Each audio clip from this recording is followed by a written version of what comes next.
வணக்கம். ஆகாஷ்வாணி புதுச்சேரி செய்திச் சுருக்கம் வாசிப்பவர் மலர்விழி.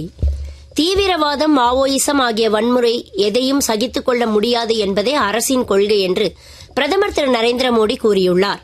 இன்று புதுடெல்லியில் எழுச்சிமிகு வடகிழக்கு மாநிலங்களுக்கான முதலீட்டாளர் உச்சி மாநாட்டை தொடக்கி வைத்து பேசுகையில் அவர் இவ்வாறு கூறினார். தீவிரவாதிகள் மீதான இந்தியாவின் தாக்குதலை பாகிஸ்தான் மீதான தாக்குதல் போல் அந்நாடு சித்தரிப்பதாக மத்திய உள்துறை அமைச்சர் திரு அமித்ஷா கூறியுள்ளார். தீவிரவாதத்தை பாகிஸ்தான் ஆதரிப்பதற்கு இதுவே சான்றாகும் என்று அவர் இன்று புதுடெல்லியில் BSF விழா ஒன்றில் பேசுகையில் கூறினார். எல்லை பாதுகாப்பு படையினர் 26 பேருக்கு வீரச் செயலுக்கான போலீஸ் பதக்கங்களை அமைச்சர் இவ்விழாவின் போது வழங்கி சிறப்பித்தார்.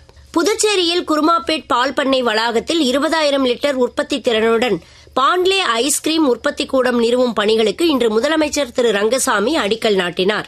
இவ்விழாவில் கலந்து கொண்ட தேசிய பால்வள வாரியத்தின் தலைவர் டாக்டர் மீனே ஷா மற்றும் இதர அதிகாரிகளுடன் முதலமைச்சர் திரு ரங்கசாமி புதுச்சேரியில் பால்வளத்துறையின் வளர்ச்சிக்கான திட்டங்கள் குறித்து உயர்நிலைக் கூட்டம் நடத்தினார்.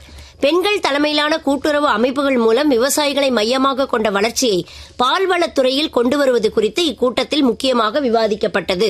புதுச்சேரி அரசின் மின்துறையில் கட்டுமான உதவியாளர் பணிக்கு இணையதளம் மூலம் ஏற்கனவே விண்ணப்பித்து ஆன்லைன் விண்ணப்பத்தின் அச்சு நகலையும் தேவையான சான்றிதழ்களையும் இதுவரை சமர்ப்பிக்காதவர்கள் வரும் 30ஆம் தேதிக்குள் மின்துறை தலைமை பொறியாளர் அலுவலகத்தில் சமர்ப்பிக்க வேண்டும் என்றும் அவ்வாறு செய்யாதவர்களின் விண்ணப்பங்கள் நிராகரிக்கப்படும் என்றும் மின்துறை அறிவித்துள்ளது.